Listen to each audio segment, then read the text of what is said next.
Hello, everyone. Welcome to episode 2 of the Sixties podcast. Tonight, we're going to talk about why is there something rather than nothing, number one. Number two, how big a threat are the Ultramagas to life on Earth? And three, I don't know, Charles Bronson movies, maybe. We'll start with the first one. Why is there something rather than nothing? Well, that's just a starting point for, I think it's the ultimate philosophical question. It's just like Camus once said, the only significant philosophical question is that of whether or not life is worth living. But I don't know what he means exactly. I mean, I know what he means. I just don't think that he's correct because that's not the main philosophical question. The main philosophical question is why is there something rather than nothing? And that's what Leibniz is the guy who first came up with that, at least was famous for that. And so, like, if you really contemplate it,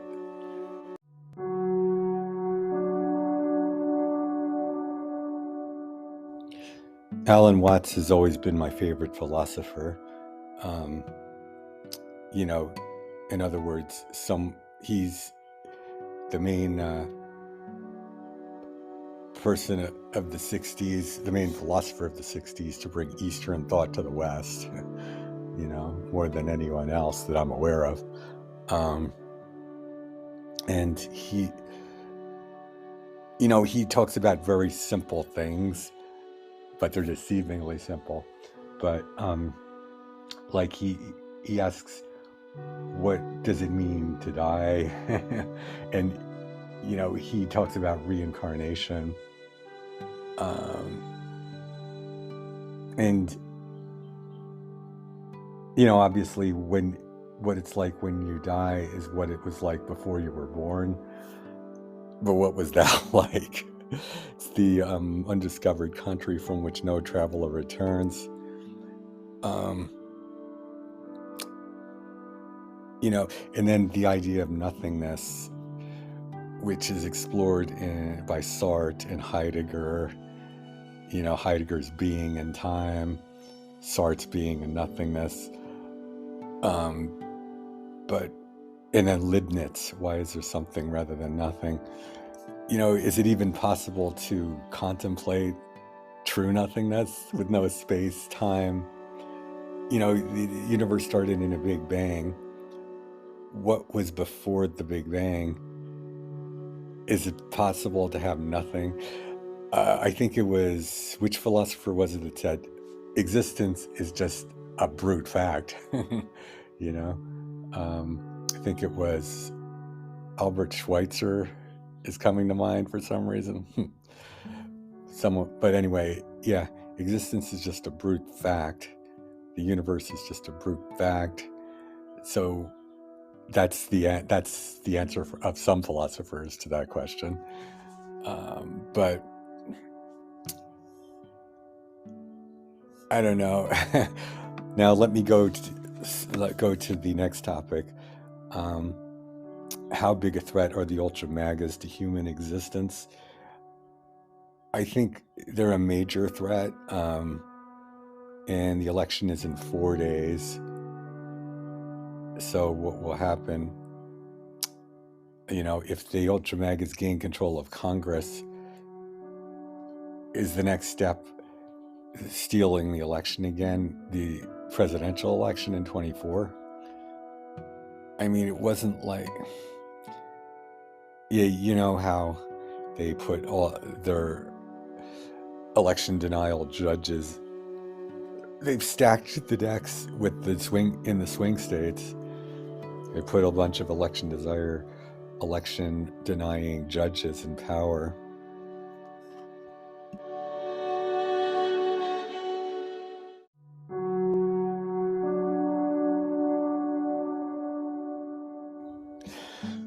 a podcaster I listened to disturbed me when he said, "I'm so glad that Tulsi Gabbard left the Democratic Party." He was a quote libertarian. But I guess either that's a naive thing to say. He said it's good news that he should left the Democratic Party, and I agree it's good news. Good news for the Democrats. They don't have to deal with her BS anymore. And it's.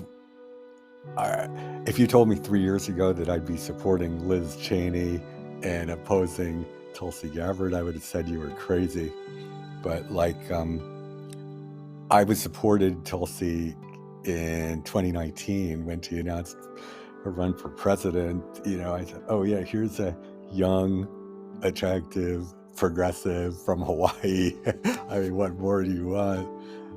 And then the cracks began to appear, and gradually I found out what she's really about, from voting present for impeachment and exiting the chamber on the Republican side to supporting, well, the last straw for me was her support of Vile Rottenlaus, his acquittal.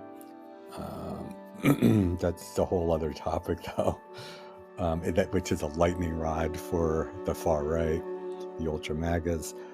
But and then her latest thing, her pro-Putin, pro-Russia, which is really, she's been, Hillary called her a Russian asset, and and now we know that that's true. Totally pro-Russia, pro-Putin, anti-Ukraine, anti-democracy, and that's, and always on Fox News with Tucker Carlson, and she, she's like, it's, she hosted Tucker Carlson's show. That's how close she is, and that's how, that reveals what she's really about.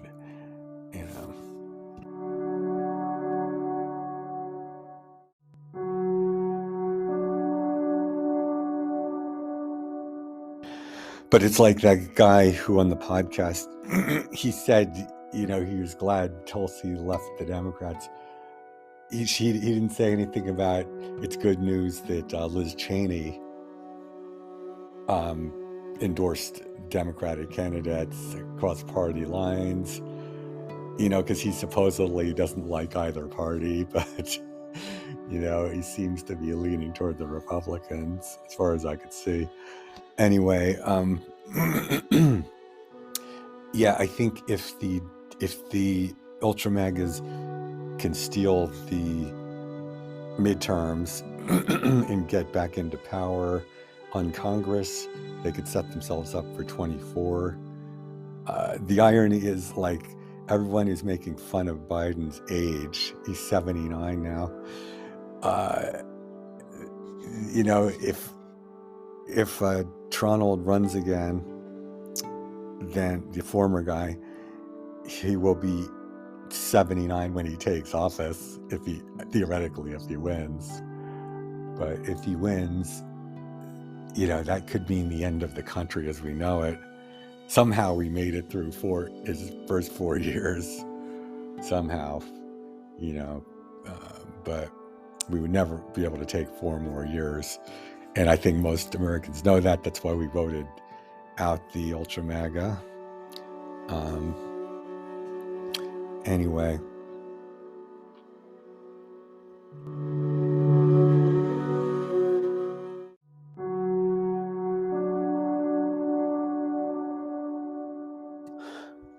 It's hard to believe we actually made it to the year 2022, the year of Soylent Green.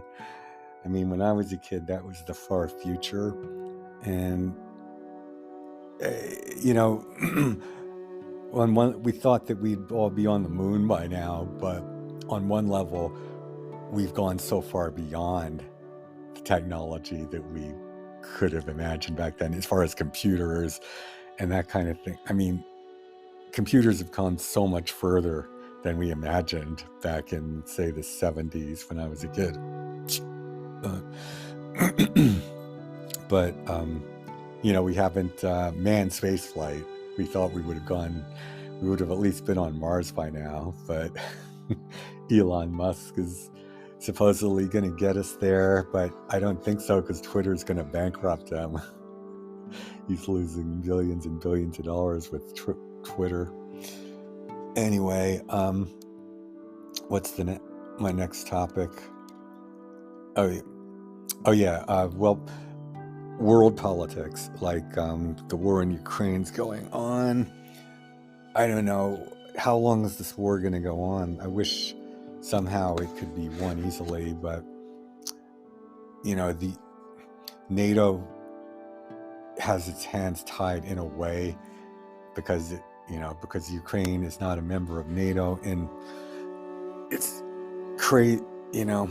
I can't believe that Ukraine gave up their nuclear weapons in 1994, thinking they would be safe to do so. And just imagine if they had nuclear weapons now. They were the world's third nuclear power, behind Russia and the US before that.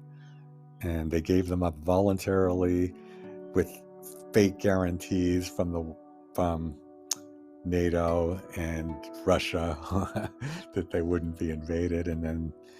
But then they didn't know Putin would come to power. They should have known something like that could happen, right? But now this war is going to be almost going on for a year so far. So that's different than the not talking about the war in Donbass, which started in 2014, and Crimea, but this full-scale war has been going on for almost a year. But we know that Ukraine is winning, but when's it ever going to be over? That's the question. Now Russia has the alliance with the Ayatollahs, and they're using those suicide drones, kamikaze drones from Iran. And don't forget that Iran shot down the Ukraine airliner in January of 2020. Was that an accident? I generate conspiracy theories sometimes. Maybe they did it on orders from Putin to shoot down a Ukrainian airliner. I know that's a little far-fetched, but they did. I think they just wanted to shoot down a Western airliner, and they did. Because we shot down the Vincennes shot down an Iranian airliner in 1988. And they, the Pan Am 103, they say the Libyans did it, but to me it makes more logical sense that Iran did it. I guess maybe it was a combination, because in other words, Iran as retaliation for the Vincennes shooting down their commercial airliner over the Gulf. But anyway, so Lula won the election in Brazil. That's good news. And of course, Bolsonaro is playing Trump's game. He's not going to admit defeat. He has his own version of Ultramagas, the truckers who are blocking traffic and creating chaos. But the history of coups in Latin America is so extensive that Brazilians are not going to tolerate another coup. So Lula will be able to take power just like Biden did. And Bolsonaro is SOL. In Hungary, what's his name is in power, the right winger who the Ultramagas love. I forget his name. And then in Italy, Meloni, or I call her Mussolini, is just become prime minister. Far-right fascist, her party has fascist origins, and it's a far-right party. And then in Israel, Netanyahu came back within far-right government. But that's not, some of the countries are going far right, but some of them are going progressive. Sweden, Denmark. Denmark just, a center-left government just took over there, but that's no surprise. I mean, Scandinavia, of course. But Britain, when are they going to have a general election? Well, I know they did in 2019, and the Labour got destroyed by the Conservatives, Tories, but I don't even know who the new Prime Minister is. They've had 5 of them in the last few years. But anyway, they got to have a general election. They got to end the monarchy, and they got to get rid of Brexit. But on the other hand, the Conservatives of Britain are not the same thing as the Ultramagas of the U.S. I never considered Boris Johnson to be on the level of the former guy. Because they're not in other words, they're not nearly as bad as the Republicans on this side of the pond. Actually, Republican over there means something totally different. It means anti-monarchist or Irish Republican and stuff like that. But anyway, what was I going to think? What was I thinking? Oh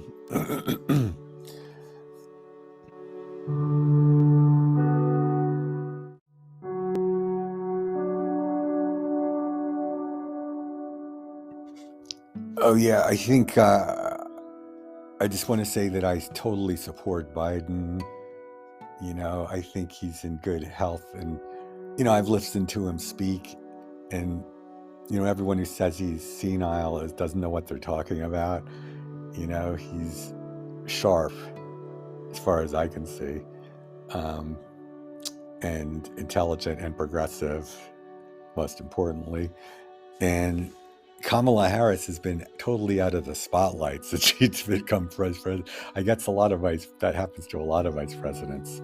They just kind of are in the background. But, she could very well become the candidate.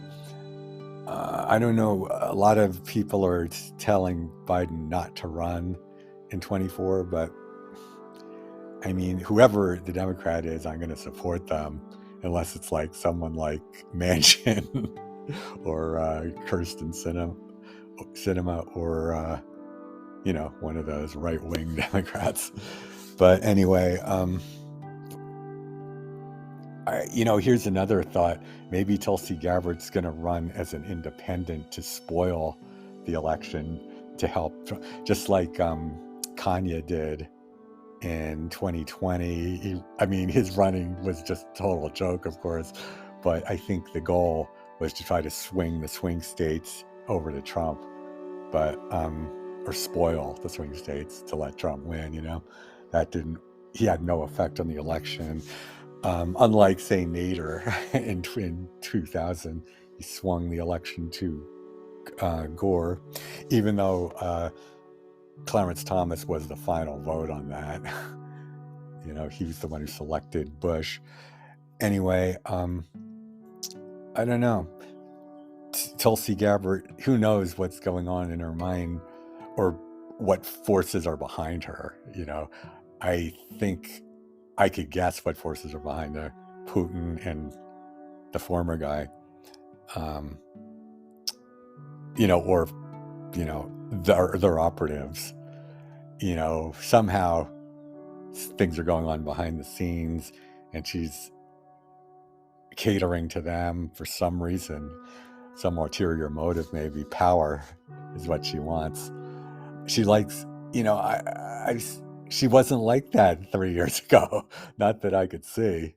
I think she's moved further and further to the right, and now she's very far right. Anyway, that's my theory, that she might want to try to run as an independent in the swing states, to try to spoil the election, to make Biden lose and one of the Ultramaga candidates win, whoever it is. But that's the thing. It all comes down to a few swing states with our insane electoral college system. Even though, so 5 times in history so far, the loser has won.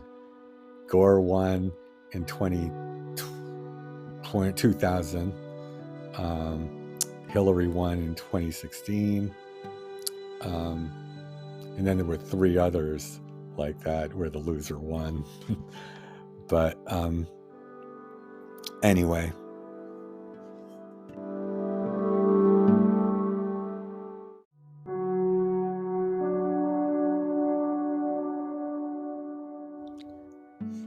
Like, what do you feel when you look at stars?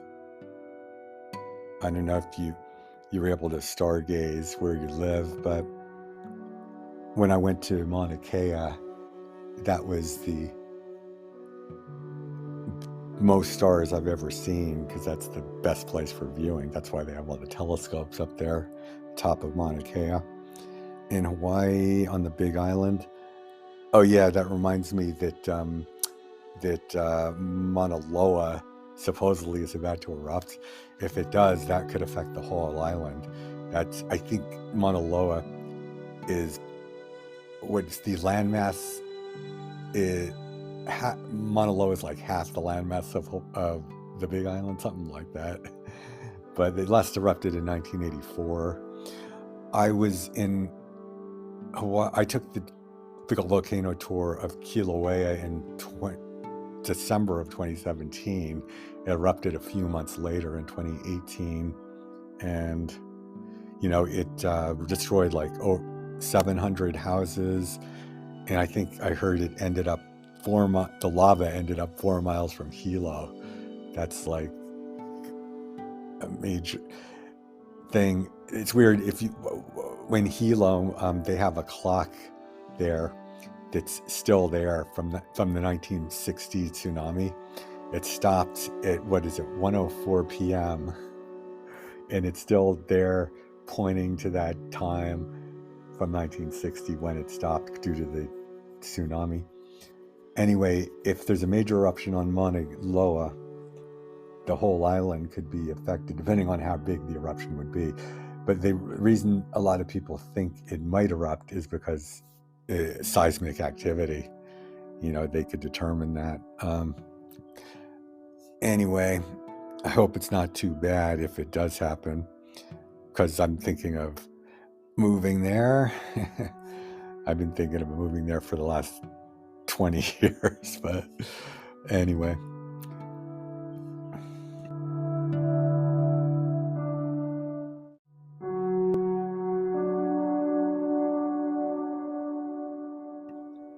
Oh yeah, Viktor Orban in Hungary. I mean, supposedly, because he's pro-Trump, pro-Putin to a certain extent, even though Hungary's letting Ukrainian refugees in. So that's another big threat by the Ultramagas in the midterms. If they're able to take over Congress, they might defund Ukraine. Tulsi Gabbard's wish come true. So this podcaster said he said, he liked Tulsi Gabbard leaving the Democrats. He said, the only thing I don't like about her is she's her Ukraine, her pro-Russian stance, or he says her policy on Ukraine. And he was in other words, he's an apologist for her. He said, oh yeah, that's no big deal, it's just this one thing about Ukraine because she wants peace. That's I mean what he was trying to say. But actually that's like saying, well, Hitler's okay except for his policy. I don't agree with his policy on Jews, but aside from that, anyway,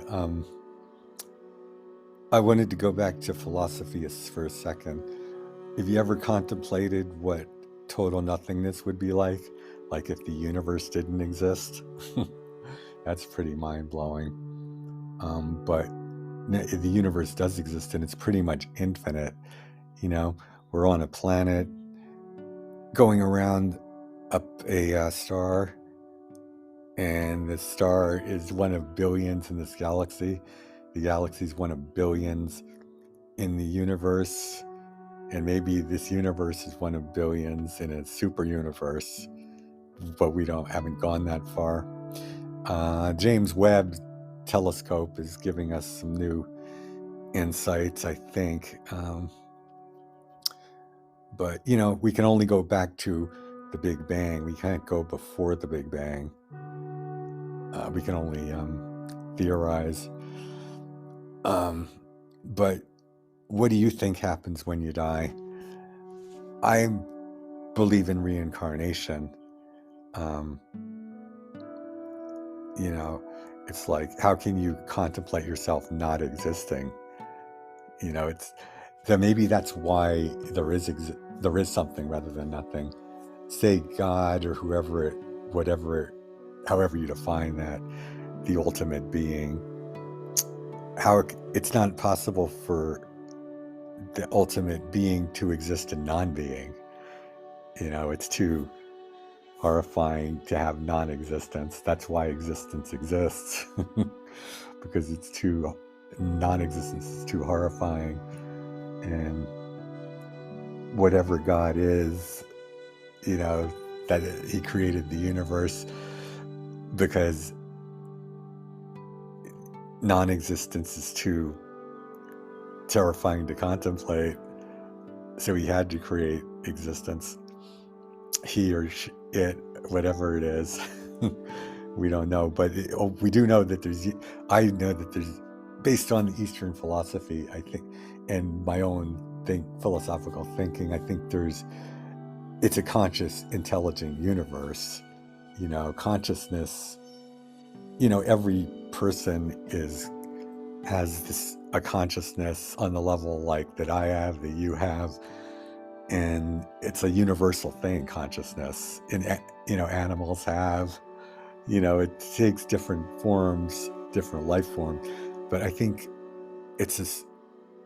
Well, my one philosophy professor I had said consciousness is pure spontaneity, but that's kind of it's an obscure wording. It doesn't mean much, but it's something that's universal, and it's probably the most important thing in the universe, consciousness. You know what I mean? Think about an unconscious universe. It would be pointless, wouldn't it? A universe that's not aware of itself. That's our purpose, to have the universe be aware of itself. And for anyone who knows what I'm talking about, you should listen to Alan Watts if you haven't already. He's all over YouTube and stuff, and he has lots of books and lectures and some videos. But all right, well, that's it for now, and this ends episode 3. I guess I didn't get to Charles Bronson this time. Maybe next time. Except I would recommend see Charles Bronson's European 60s films. Those are some of my favorite films. All right, have a good night, everyone.